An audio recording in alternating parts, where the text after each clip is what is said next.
Hey there, I'm Tracy Rigdon, and this is the Contrast Project Lounge podcast.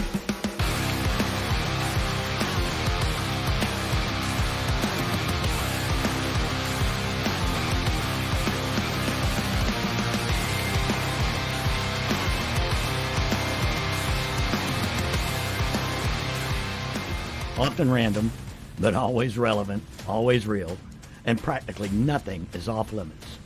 This podcast is for you. Are you ready for this? Let's do it.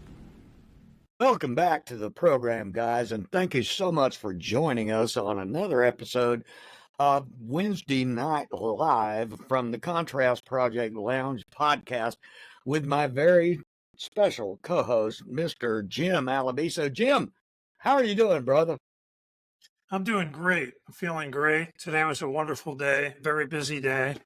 But, it was just kind of scary driving because of the downpour. There's like crazy people out in the roads, zipping in and out of traffic when there's no visibility. That was me. Sorry about that. I know. And you know what? We can edit that out. We've got a very special guest with us tonight, Mr. Jason Tetlak. Jason, how are you doing? Good. There was this guy in traffic that was driving real slow. I had to zip around him to get here. That was me. Jason. My buddy said, one of the guys I work with, he says, when he sees people like that, he says to him, I'll see you in the newspaper. Yeah. Yeah, it was a little crazy out there today. It was nuts. It was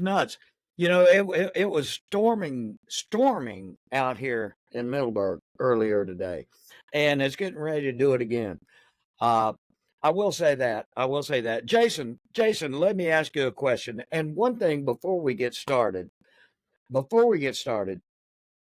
fun fact, crazy fact, Jason Tetlak and I both ran for Jacksonville City Council at the same time in 2015.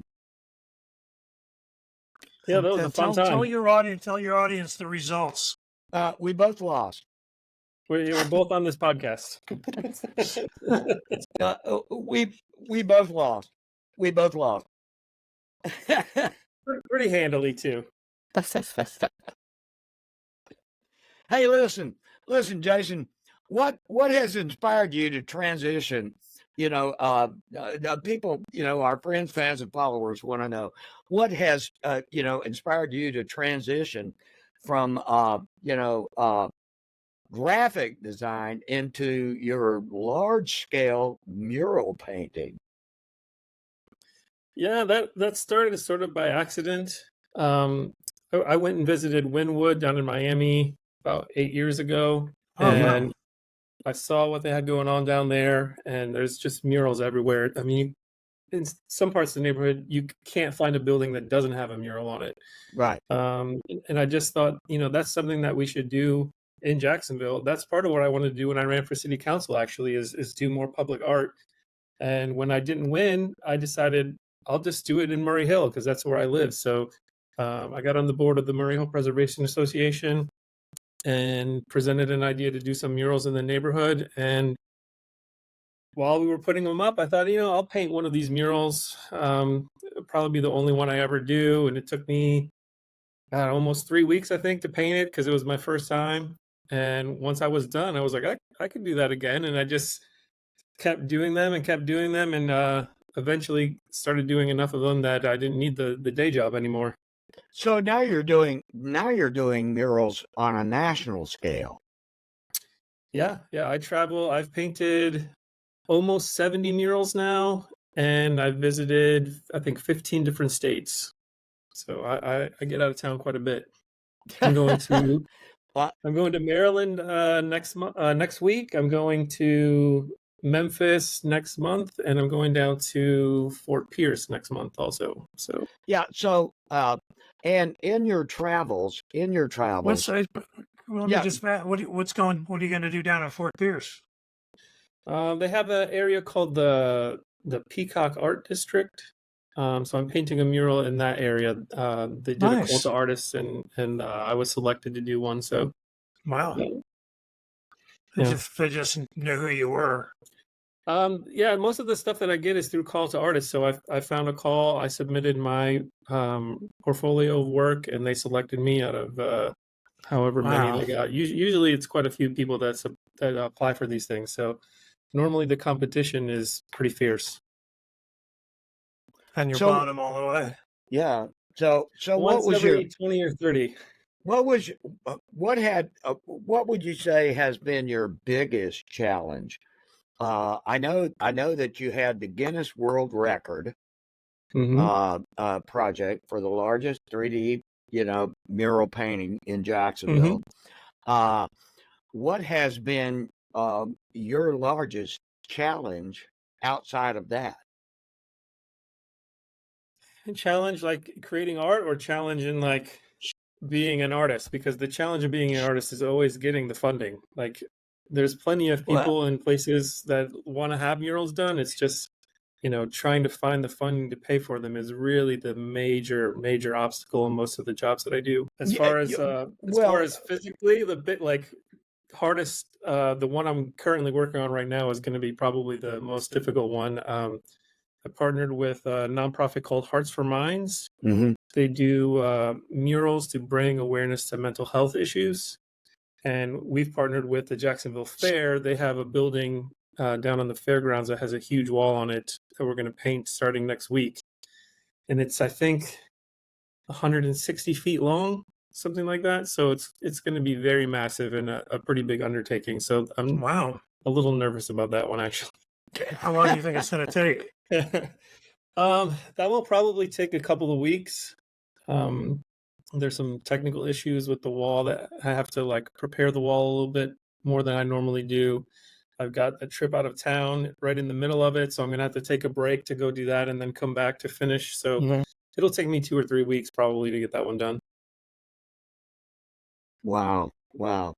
And that is something that I don't think a lot of people take into consideration. What you just said, you have to prepare the wall Yeah. in order to put the paint on there and Is that and like a make it primer stay thing? exactly. It's like you gotta like what prime it.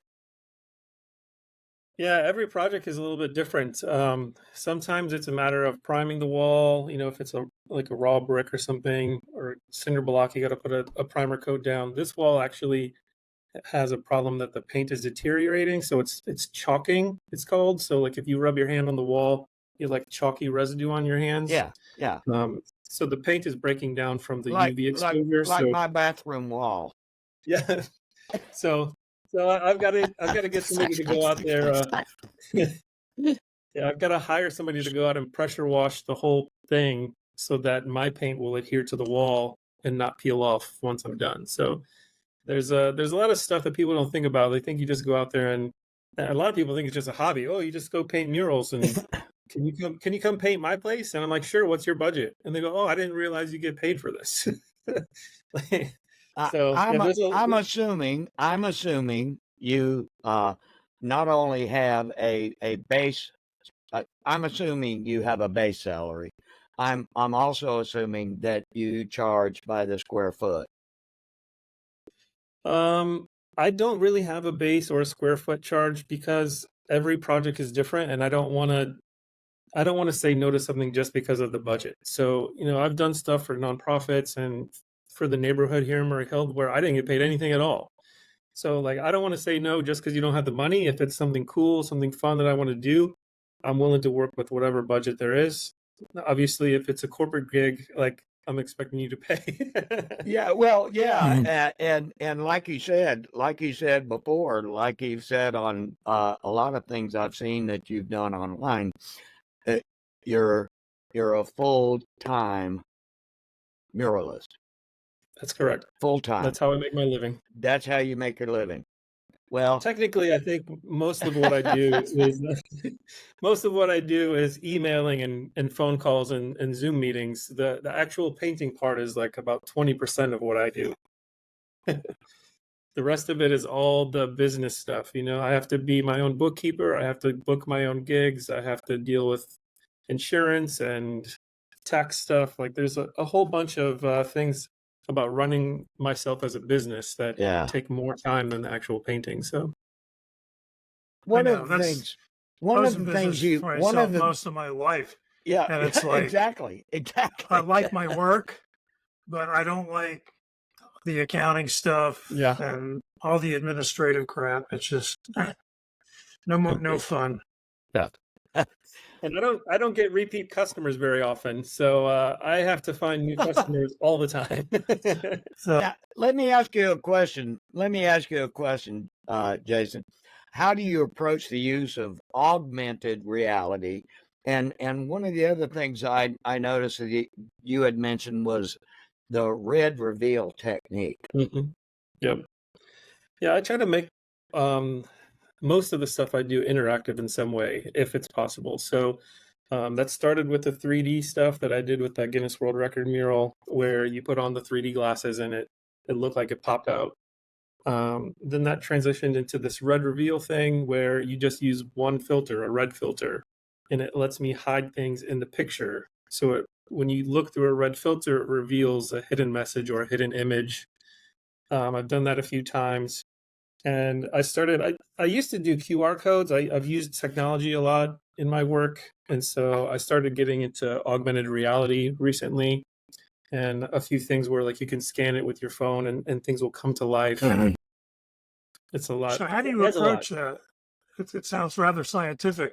Yeah, it's a lot of trial and error, figuring things out. Some stuff is pretty simple. You can lay an image over top of an image, so I can make something appear on top of my mural pretty easily. As far as making it really interactive, I have a programmer that I've hired to do some stuff for me before. Um, I've done a couple of murals where it's kind of like an old school slide puzzle, where you slide the pieces around. So what I paint on the wall Oh, is all mixed up in gibberish. And then if you scan it with your phone, you can like slide the pieces around and solve the puzzle and figure out what the image is. So cool stuff like that. that's pretty cool. Yeah. That is Whatever I amazing. can do to make people stop and interact and take a minute. You know, people when they see art nowadays, it's like white noise. They just kind of zone right out and pass it by. And so when people stop and interact, I want to give them, a little bit extra if I can.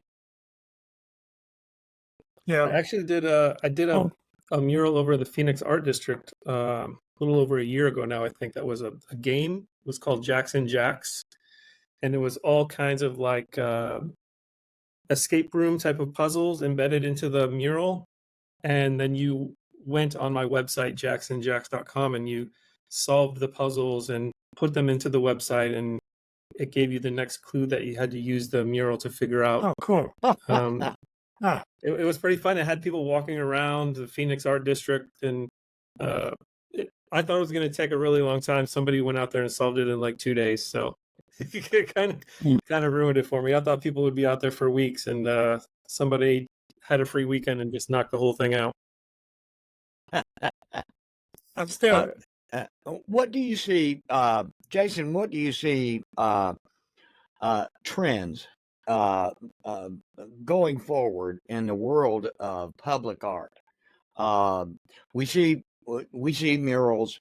Cities or contracting people like yourself, and they're putting up murals on the sides of their public buildings. Where do you see that trend where government is now commissioning artists to put up murals on their old buildings? Yeah, it's trending pretty hard towards murals right now as far as the public art scene, because they're by comparison pretty affordable. If you Hmm. try to do a large sculpture project for your city, it's going to cost you 50, 100, $250,000. It gets very expensive. But you can put up a couple of murals for 5, 10, $15,000, and you get just as much of an impact for a lower budget. So I think I'm cities are trending assuming towards I'm that. assuming a Jason Tetlak mural is not 5 or 10 or $15,000. Oh yeah, for sure. It's hard to get above that. It's hard to get anyone to pay more than that, honestly. The number of murals that have a budget above 20,000 are very small, and when those size projects come out, everyone is applying for them. And so you're competing against 200 or 300 other artists who are putting their name in that hat. And so, And they're you know, not just from the U.S., oh right? no, from everywhere, from Right. everywhere. Because I remember when we first did that first mural movement with what was that art organization? I Just know Art what you're Republic talking outfit? about. I Our know what you're talking Republic, about, Our Jim. Republic, yeah. Yeah. Yeah. She was pushing that, and then we had muralists from several different countries. A lot of people Yeah. were a little upset about that. So there's a big thing about like using local artists, but if everybody uses local artists, then I can't get outside of Jacksonville and they can't get out of Exactly. wherever they're from. So you have to have a mix of helping your local artists make a living and also getting the best stuff for your town. So I was excited to see those murals get up. Me Those are too. some This big was name around the artists same downtown. time. This is around the same time that uh, uh, what was it? Overstreet and Mal Jones went to Bristol, Mm-hmm. kind of like sharing the art scene and all that. That Yeah. was kind of And like and our and and representation also in England. and also Sean Thurston was doing murals around Yeah. town. Yep. Yeah. Yeah, we only had like 2 or 3 guys who were doing it really big locally. And so she brought those big name people in from all over the place. Yeah. And it rubbed people It the was a wrong good way. thing because you really got to just kind of diversify the culture a little bit anyway. I'd Yeah. like to see what, somebody in Germany's take is on Yeah. whatever we're doing. Everybody's style is different, so it's nice to like mix. And whenever I get to do like a festival, so normally when I do a mural, even if I go out of town, I'm going and I'm standing in front of a wall by myself, painting, going out to dinner myself, and then getting out of town. Like I'm just there Yeah. working. If I get to do a festival, then there's 4 or 5 other artists there, and we get to sort of like hang out together and talk shop and learn from each other and swap stories. Like that influence on each other is amazing. So whenever Yeah. you can bring an artist in from out of town to like show a different style and expose local artists to somebody with a huge name like that and a huge following, that's great. Yeah. we have to allow some spots for locals, but at the same time, we need to like take our locals and send them to other places and bring those people here and really like build a community. We're cross-pollinating. Exactly. Yeah. Yeah. What advice, Jason? What advice would you give to aspiring muralists? There are a lot of great artists in Jacksonville, a lot, and I've spoken to many of them. What advice would you give to aspiring muralists looking to make their mark, in the public art scene? How, what can they do?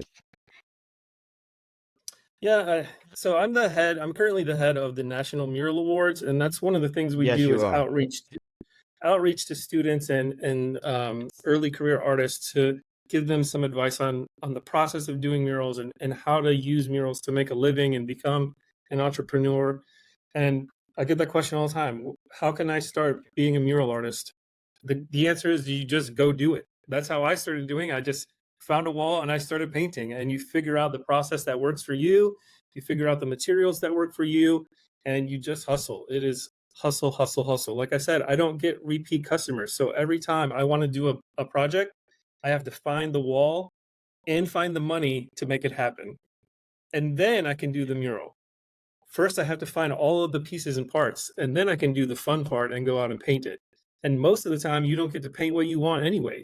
I get somebody who has a building and money, and they say, sure, come and paint my wall, but I want it to be puppy dogs and flowers. And you're like, that's not what I do. But if you got money, okay, I'll paint puppy dogs and flowers for you. You're like, like you very rarely get to paint whatever it is you want to paint. It's much different than being in a studio with a canvas. And Is there like one piece that stands out to you that was kind of like a flow of consciousness where it was just whatever you wanted to do? No. So being, coming from the graphic design part of it, I plan my stuff out. I'm so very regimented. I want to know the exact dimensions of the building so that I can plan it out in Photoshop to scale. So I know what it's going to look like and I know where all the pieces need to be.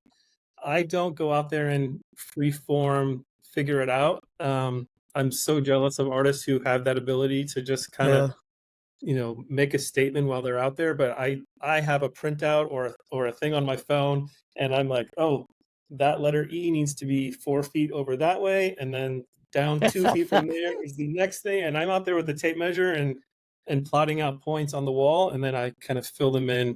But it's still kind of more fun to do like your own. Yeah, my own. Like thing. I try to make every project a little bit my own. I try to get my own style and color palette and stuff in there. But most of the time there are parameters, and I think my graphic design background helps with that, because it's sort of like, working for a client who says, oh, I want to add that's this big and it's got to have these things. And now I sort of translate that to a larger scale, and they want these couple of things on this giant wall, and then I get to fill in the rest with kind of what I feel like. Cool. I had a post-production house up in Atlanta years ago called No Bones Studios, and we did post-production and special effects and stuff. And we get like, commercials and film, special effects for films and stuff. Very cut and dry. This is what we want, but it's still subjective, and they're always going to come back and just cut right into your profit margin. But we had one customer, which was the Fox Theater in Atlanta. They want us to do all their opening, graphics when they show movies and all that. And so the guys came over from Fox Theater, and they have this Byzantine thing going on if you've ever been there. It's just the whole architecture is a Byzantine kind of thing. And they said to us, so we said, well, what do you want us to do? And they says, oh, we've seen your stuff. Just, do whatever you want. Wow.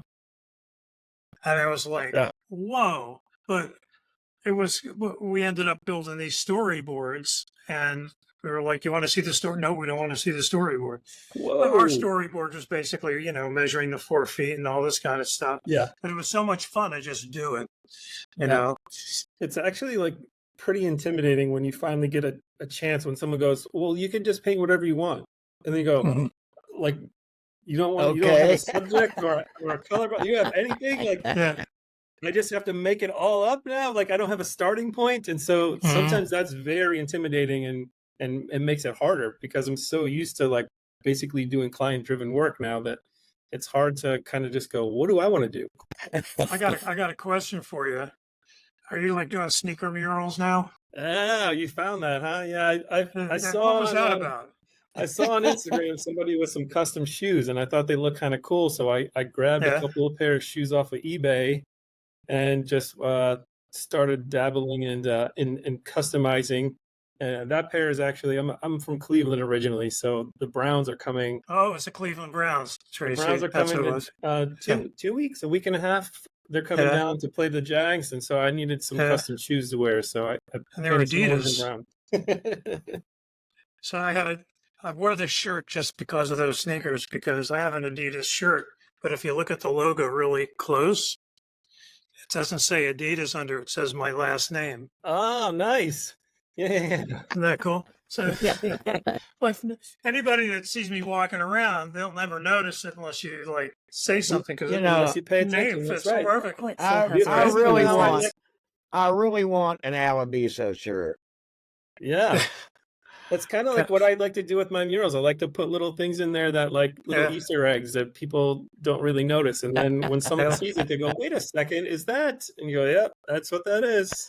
And I was watching Johnny Mnemonic the other day. I hadn't seen it in decades. Yeah. And I totally forgot we actually did work on that, because they asked us to do one little stupid thing. Was the software that was used was 3D Studio Max, which was made by Autodesk, for some of those, primitive special effects that were going on. And there was this one scene where he's doing all this like virtual computer stuff in this virtual city or something. And they just wanted us to put the Autodesk logo on the top of a building, right? So that's what we did. We put it in there. So we got like 3 seconds in Johnny Mnemonic of our little Autodesk 3D thing on top of a building that you could hardly see out in the distance. But then when the poster came out for the movie, the poster had our little Autodesk Easter egg in it. Nice. But I had no recollection of that until this weekend when I was just chilling watching old movies. It's So amazing weird. if you do enough work, you forget about the cool stuff. You're like, well, oh yeah, we did I do that know fun you thing. do. But I like, I'm a writer too. Like when I wrote All the Angels Come, I love putting Easter eggs in there, Yep. and we ask people questions online, it's like, like kind of like what you were doing. That's a lot of fun Yeah. because it gets people to actually read Yeah. or look or interact Or Yeah. and interact. stuff. This guy I interviewed for Arbus magazine, I'm trying to remember his name. He lives in Atlantic Beach. He's a 3D artist, but he does a lot of stuff with a 3D printer. Hmm. And then he builds his 3D stuff. And after you look at it straight on, it looks like one thing. And then Yep. you kind of go around and it starts getting this three-dimensional thing. Right. I can't remember his name. He's such a nice guy, too. Lives in Atlantic Beach. I interviewed him for Arbus magazine. But that was another kind of interactive art. And he used, a 3D printing machine. Speaking of which, science and tools and programmers, what do you think about AI and art? Any opinion on that? Well, AI can't paint a mural, so it doesn't really affect me too much. Yeah. Right. But, I mean, I don't really have an opinion per se. Yeah. The way you use AI is really going to determine whether or not I am in favor of what you're doing. Like, I don't really Yeah. have a problem with the idea of AI in Yeah. general, but when you try to like pass it off as something that it's not, or when you're stealing someone else's content to make yours, that's when it starts to get a little bit of a gray area there for me. We had a show about that because we had Damien, right? And we had Yeah. Tim Fielder on Yes. and two graphic artists. And, Yeah. I think the conclusion was kind of at the end of the day was that they use it for a tool. Yep.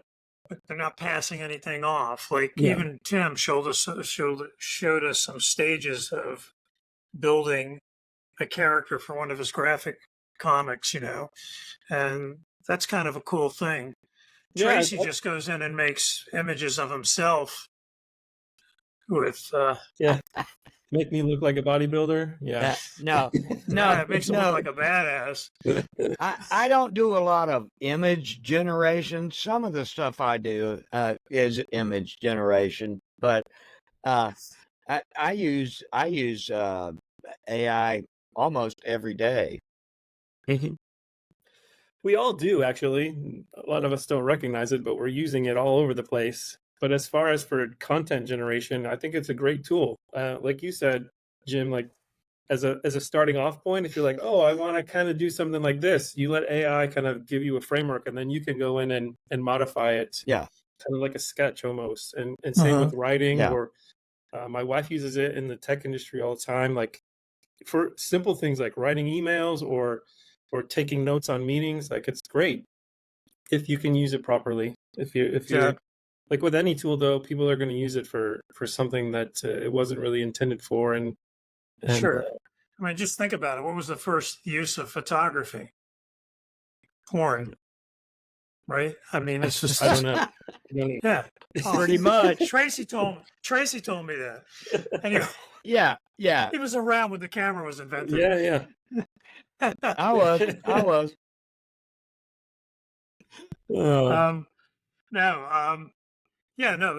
There's always like, some new technology comes out and we use it for something that we shouldn't be using it for. Yeah.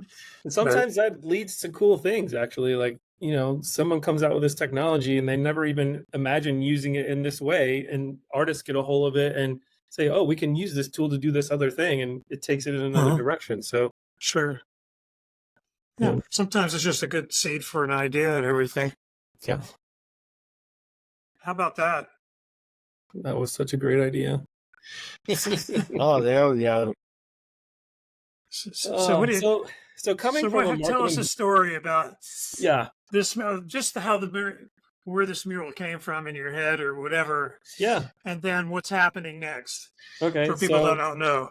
So coming from a marketing background, I'm always thinking about how to use a project for my gain in the future. So the world record mural that I painted, that was totally so I can use it for marketing purposes, and I can tell everybody that I'm a world record mural artist, and I can use it to market myself to get future jobs. And so this mural, the Bill Murray Hill mural, I just came up with this idea of Bill Murray Hill. It's pretty funny. And actually, there are other sort of variations of this that have been kicking around the neighborhood for 10 years at least. And so I wanted to paint this wall because the building in front of it was demolished. They were going to put in a retail space and some storage units, and they tore this building down, and just this ugly gray cinder block building was uncovered. And it's right when you come into Murray Hill. It's like the first thing you see. And I know Jacksonville. I knew shit wasn't getting built on that thing right away. That gray wall was going to sit there for fucking ever. And I said, we need to put a mural on that right away. So I reached out to the owner. I said, hey, can we do this? And he was down. I told him my idea. I went to some of the local businesses to see if they wanted to chip in to help pay for it. And they couldn't really, like, they're all small businesses. They couldn't really chip in anything. And so then I just I did a Kickstarter to raise the money for it. And it caught on. I raised the money pretty quickly. And probably, I think it was the week before I was supposed to start painting, I got a call from an owner that said, like, you know, some of the businesses don't want this mural there. They don't like it. And we're going to have to just cancel it. And I said, well, you own the building. You can paint whatever the hell you want on there. It doesn't matter what they say. And I'm already, like I said, I did 80% of the work already. I'm just doing the painting part now. Like, I'm ready to go. I've already bought paints and everything. And so he was like, okay, fine, let's do it. If you're okay with it, if you're okay with people being pissed, it's on you. And I said, yeah, I love when people are pissed. That's awesome. They started a change.org petition to stop me from painting that mural. They started really? a petition. And so then the news, literally every news station called me and was like, can we come interview you about this controversial mural that's going up in Murray Hill? And I was like, hell yeah. I normally send out press releases to try to get you people to come out here and talk to me about every project. If I didn't have to put anything out, they were reaching out to me. So it did exactly what I wanted it to do for the neighborhood. It became a symbol of the neighborhood. If you're looking to buy a house in Murray Hill and you look on Zillow or whoever, that mural is almost definitely pictured in the pictures for the house. People are using it to promote the neighborhood. It drew attention. Like it became part of the neighborhood. It's exactly what I wanted to do. It's like the marketing behind it, you know, like I wasn't just painting that wall to put what I wanted up there. I was doing something to make a doorway for the neighborhood. I transformed this gray, crappy wall into something colorful that people would notice and go, oh, what's that? We should go to that neighborhood and check it out. And so it worked rather well, didn't it? It worked perfectly, except they decided to actually build the damn building now. So they're in the process of building a retail space right in front of that. They promised that it wouldn't cover up the mural because there's going to be a 10-foot distance between their building and the mural. But it's not going to be the door. You walk down that 10-foot alleyway to see it. You're not going to be able to see the mural from the road anymore. You need to just put a historical plaque over there by the alleyway, kind of like the Allman Brothers house on Riverside Avenue. I know, right? There, like the Murray Hill mural. Yeah. So did Bill have anything? Did Bill have anything to say about it? So once the mural went up, I know some people who are sort of like twice removed from him who I was trying to network a way to get him to come to the neighborhood and do a little photo op because he comes to town every once in a while for he has a golf thing down in St. Augustine that he does. Yeah. Right. And it just so happened that the week after I finished painting the mural, he was in town for a wedding out at the beach. And somebody crashed the wedding, like went in and was like, Bill, do you know that there's a mural of you in over it? And so he got pissed because these people like interrupted his friend's wedding and they got pissed. They thought I had something to do with it. I said, you know, if I wasn't going to send somebody else to crash the wedding and meet Bill, I would have done it myself if I was going to do it. Yeah. So I think that put a sour taste in his mouth. And I don't know if he's actually ever driven by it and seen it or not, but I know he's been in town a few times since it's been up. but his time is running out. If he wants to see it, he's only got a couple more weeks before it disappears. Yeah. His So time the is building that's going in his front time of it, is the running retail out. space, is it going to need a mural on their welcome wall? Well, when I reached out to him and I said, hey, I heard you're covering this thing up. And they said, no, we're not covering it. And I said, well, if you're building, maybe we could paint something similar on the other side of it. And that's when they stopped replying to my email. So I'm guessing they're not interested. Oh well. Actually, right across the street, Slayman owns a building across the street that has a couple of bars and restaurants in it. Sure. Now, doesn't That wall. now Slayman pretty much owns that whole block, doesn't he? I don't know how much of it he owns, but quite a bit, yeah. Yeah. And yeah. so I I thought reached out to I his thought he owned all of Jacksonville. the best parts only. He owns But I he reached owns out a to his lot of property that management strip. people. He owns a lot of that strip. Yeah, I reached out to his people to see if they want to do something similar on the other side over there, so it kind of can live on. But they haven't been the most accommodating for murals on the Slayman properties. I don't know why, but if anyone knows him and wants to reach out, give him my email address. I don't know. But I don't know him. I don't know him. I don't know him, but you know what? I know how to get in touch with him. Oh, There you go.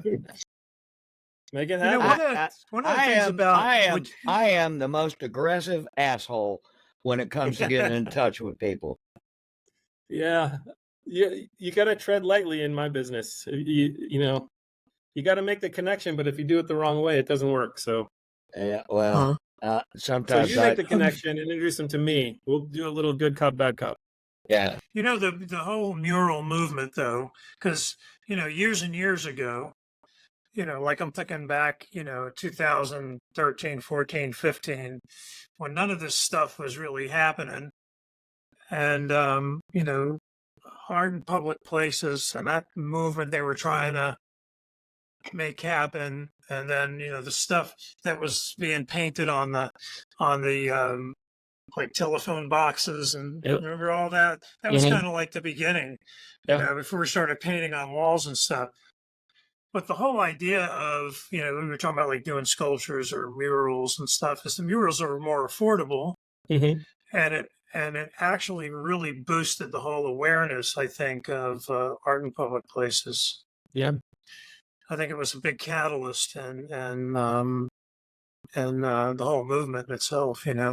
Yeah, there's kind of so there's a varying degree. I think you have graffiti, street art, and murals. I think if you divide those three kind of areas, murals are more art on walls, but people are so used to seeing graffiti on walls that they're still sort of uneasy about the idea of painting murals in places sometimes, especially more conservative communities where like, I don't know, like I've battled so many times where I said, would you rather have this gray ugly wall? We could paint something colorful and Sure. meaningful here instead of this khaki gray color thing that you've got going on. But it's sometimes Right. a battle because there's that stigma from graffiti from the 70s and 80s still that's It's pretty lingering. popular in England too. Yep. Not so much in the rural areas, but more in the bigger cities like London and stuff. Very popular. Yeah, it's Bristol kind of the and all same that. as here in the States. The big cities all have pretty solid mural movements at the moment, and it's kind of trickling down into second tier and more rural areas that are starting to realize like, oh, we can, jazz things up a little bit if we start embracing public art. So Friend of mine, I was in the Czech Republic earlier in the year to go for an art exhibition. This really great artist, her name is Mila Hrstova, and she was born and raised in Radec Krivila, which is a town about an hour and a half east of Prague. But she lives in Cheltenham, and when I go to Cheltenham, I'll visit. When I'm in England, because I've been going the last 4 years every year, going to Cornwall in October. But she did. And I did an article about her in Arbus magazine. She did Coldplay's Ghost Stories album cover with the angel wings and everything. But what she does is she etches in plexiglass. And it's all subtractive art. You screw up It's, you just got to keep going, right? Yeah. And then she starts, spreading the ink on it, and then, the paper, and then all this kind of, and that's how that was created. And a lot of her art was created. Yeah. But there was a hospital in London back in the day. Hospitals wouldn't cater to unwed mothers. It's just a very sad affair. But then this one hospital started doing that, and they were the only hospital in London that was catering to unwed mothers. So, as a tribute to that, I don't know who financed it, but they asked Mila Verstova to do a mural for them, and but it wasn't painted; it was actually built. And then fastened. I'll send you a picture on Facebook Messenger or something later. But I was trying to hunt for it before, but I didn't want to peddle around. But it was done the same way. It was all etched, but it's like 4 stories high. Yeah. And then it was, built and then, put up on the wall. It was a beautiful, beautiful piece. But then when you get on the train, then you go back down, step back down to that, way down to the graffiti version. Right, because all the trains coming out of London, just graffiti, graffiti, graffiti. Yeah. Once you get into the city, then you can see the good murals and stuff. I'm not saying the graffiti isn't good. Some of it isn't. Some of it's just, but some of it's pretty clever. So and there's a place for it, and if you want artists to be able to spray paint murals on walls, they've got to practice somewhere. So sure, I mean, that's where they come from. Yeah. And that's why I use a brush and a roller, because I didn't grow up doing graffiti. So I don't know how to use a spray can, and I don't really have time to sit around and practice it. So I just use a brush and a roller because it's easier for me. Hey, Tracy, we can give out your address. It's the And maybe they can take the east side of your house by the driveway and muralize it. Yeah. I bet Dad would like that. Yeah. Hey, listen, Jason, let's get one final word from you. Okay. Tell our friends, fans, and followers what it's like to be an artist in the city of Jacksonville, Florida, and give us, a little something to uplift our young upcoming muralists. Being an artist in Jacksonville is it can be pretty lonely, actually. Like there's a ton of really creative people here, but there's not a huge community, because the same problem Jacksonville has in general. We're spread out, we're all over the place, so there isn't really a hub for us to get together and just kind of network and hang out. And Art Walk used to be kind of cool, but it's sort of dying. It's getting smaller and smaller every time I go out there. There's maybe 1 or 2 artists showing their work now. It's not really a place for artists to hang out. So that's kind of what we need now is more of a way for artists. We used to have something like that over at Cork, in between the buildings. Yep. They had once in a while. Yeah. Yeah, I can't remember the name of that thing. They did it once a month. Yeah. But little artist meetups. Phoenix Art District is trying to get involved in providing a space for artists to do that. So it's happening in little pockets, but you have to just build your own community, really. And that's probably the best thing for young artists right now, is that there's potential to do kind of whatever you want. The city's big. Collaborate a bit. Yeah, there's so many artists doing so many cool things. And it's one of the things I like doing, is collaborating and finding new ways to do stuff. I just did a project with a photographer, Ali Brody, where we pasted up some of her photos over top of some painting that I did. So I kind of just did an abstract painting as a background, and then we pasted some of her photos up. So there's tons of opportunity to collab with people. There's tons of really talented artists. It's just a matter of doing the work, and if you want to survive as an artist, you have to be able to hustle and really want to do it. If you're just kind of doing it as a hobby, you're not going to succeed. You got to really work at it. But if you do, there's a lot of cool people out here that'll help you do it. Right. You got to know the financial side. You got to know the business development side. Yeah. Right. But it's fun. I mean, I don't dig ditches. I don't sit in an office all day. Like, I have a pretty good gig, but it's a lot of work. It's way more work than people think it is. I do a lot of spec work. Like yes, all day yesterday and all day today, I was working on a design that I'm not getting paid for. I've got to, when I submit a proposal, I've got to submit a design for them to look at. And if they don't pick me, then all of that work I did for the last 2 days was for $0. So that's kind of part of the problem, like, but it's a cool gig. It's a cool gig. And if there's any artists out there who are interested in getting started or have questions, they can reach out to me, or all the other artists in town are really open about helping each other too. So if you know somebody who you kind of admire their style, or you like what they're doing, reach out. Artists are super friendly most of the time. Most of the time. I know a few who aren't, but I won't name any names. Yeah, I would say absolutely most of the time. Jim, final words.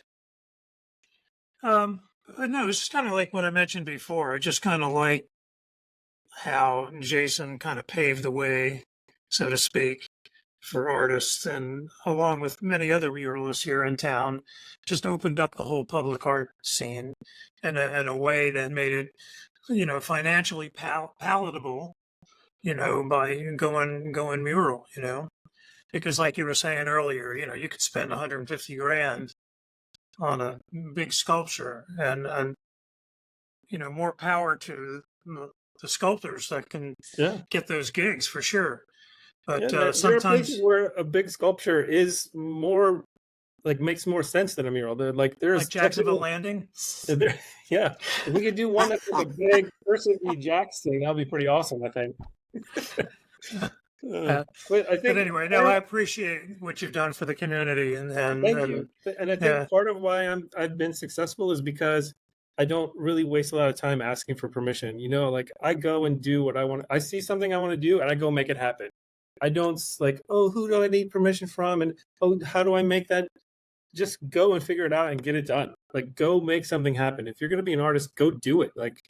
Put something up. Figure out a way to do it. All you need really is permission from an owner of the building to paint their wall. So find out who owns the building and go do it. That's the same lesson they teach us writers. It's like, how do I learn how to be a writer? Go write. Right. Right. Yeah. Yeah. Right. Right. It all comes from the hustle. It all comes from just going and doing the work and figuring out as you go. That's it. That's it. I love you guys, and thank you so much for being with us tonight. This entire episode will be available on our YouTube channel tomorrow. And thank you, Jason. Thank you, Jim, for being my co-host, as always. And if anyone would like to have transcripts of our show, all you have to do is ask. Oh, well, thank you guys so much for having me. Sounds great. See y'all next week. Thank you, Jason. Thank you, Trace, for having me. See you guys. Well, that's a wrap. Another fantastic episode of the podcast. You can find us on all the social media platforms, wherever you surf, Facebook, Instagram, Twitter X, Threads, wherever. Don't forget to like, share, and comment. And on our YouTube channel, don't forget to like, share, comment, and smash that subscribe button. If you're streaming audio for the podcast, you can find us wherever you get your favorite podcast programs.